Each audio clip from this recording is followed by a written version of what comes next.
ஏடா ஏடா பெரும்புலையா எனக்கு வேளாத வருதடா மகளப்பலி கொடுக்கணுமே மாயாண்டி அவயம் போட பொல கைய கையில் எடுத்தான் பொல கத்திய கையில் எடுத்து மார்வதையும் அவருதானே மணிக்கொடல உருவுதானே மாலையாக மூடுவானா ஈரக்கோல தாமரக்கா இலையதிகளை எடுத்து வைத்தான் ஈரக்கோல துடிக்கி அடே பெரும்புலையா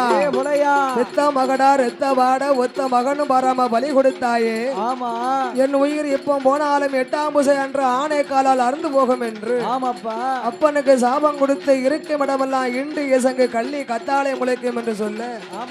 அப்படி மாயாண்டி மாபூச போட மறு வெள்ளிக்கிழமை சிமிளை விட்டு தெரித்து மாயாண்டி சுடலை மாந்திரபாதி செவிட்ல ஒரு அடி அடித்தார் ஆணை பலி வேணும் என்று கேட்க கொட்டாரக்கரை அரசமன்ன ராமராஜா பட்டத்து யானையை அலங்கரித்து பவனி வந்து கொண்டிருக்கிறார்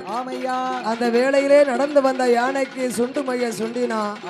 4 காலம் உடமாகி ஐயா யானை பலி கொண்டார் கொலையனுடைய குடும்பத்தை கருவறுக்க வேண்டும் என்று மறு யானையை கொண்டு வந்த ஆளை குளிய வெட்டி பொலையனை இறக்கி கழுத்தளவு நலக்குமித்த ஆணை காலால் எத்த சொல்ல பொலையன் தலை அருந்து ஓட மாயாண்டிக்கு அபாயம் என்று சொல்ல என் பேரை சொன்ன உனக்கு பூலோகம் எங்கிருந்தாலும் புலமாட சாமியாக உன் மனைவி புலமாடத்தியாக உன் மகள் மாபிசைக்கு என் காலடியில நிலைய உண்டு என்று அவன் நீலகண்டன் கசத்திலே சிமல போட்டா பாருங்க அந்த ஆற்றோட ஆற்று வெள்ளமாக